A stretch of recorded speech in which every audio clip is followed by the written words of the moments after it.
আরেকবার বলে দিই, ওটা আরেকবার, ওটা আগের বার যেটা বললাম ভিডিও করা হয়নি, পুরোটা বললাম, ভিডিওটা অন করা ছিল না। দাঁড়াও, না এটা বলে দিই কারণ তোমার যাতে জিনিসটা মনে থাকে।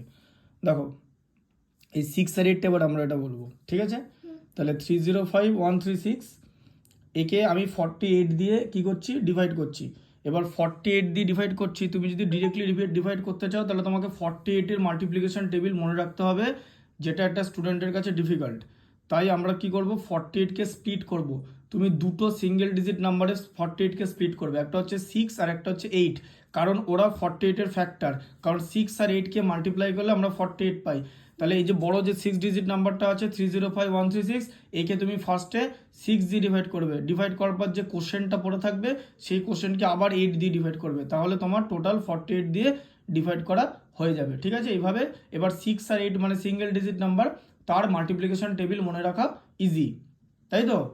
আচ্ছা, এবার এখানে যদি আমি পরপর ডিভিশন করি, এবার এখানে তুমি 5টা ফ্যাক্টরে তুমি ডিভাইড করেছো, ঠিক আছে, স্প্লিট করেছো, দিয়ে 5 টাইমস ডিভিশন হচ্ছে, তো as a result of 5 Times division the final result is 6357, ঠিক আছে?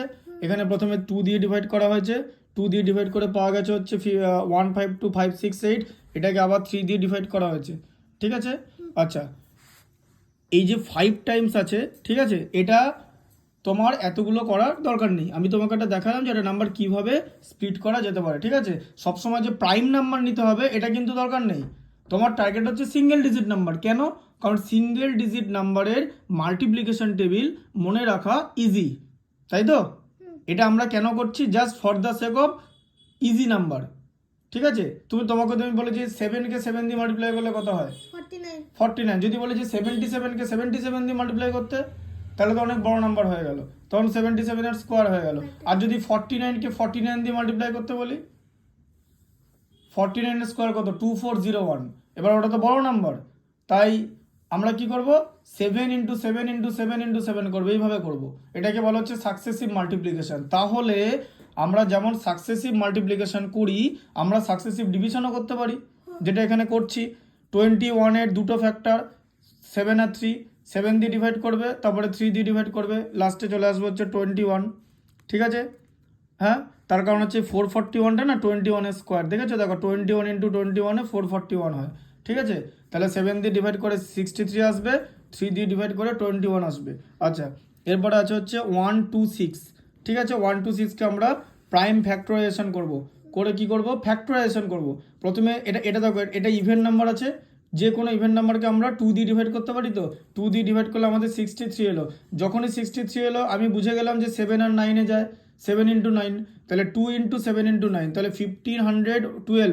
একে প্রথমে 2 দিয়ে ডিভাইড করলে কত হচ্ছে? 756। তাকে 7 দিয়ে ডিভাইড করলে 108, তাকে 9 দিয়ে ডিভাইড করলে 12, কারণ এগুলো কুইক ডিভিশন করতে হবে, কারণ এগুলো ইজি মাল্টিপ্লিকেশন প্রসেস ফলো করবে। ঠিক তেমনি 315-এর ইউনিট ডিজিট কী আছে? 5, তাই ওকে আমরা 5 দিয়ে আগে ডিভাইড করলাম, তাই তো? কোনো নাম্বারের ইউনিট ডিজিট যদি 5 আর 0 থাকে, তাহলে আমরা সেই নাম্বারটাকে 5 দিয়ে ডিভাইড করতে পারি, তাই তো?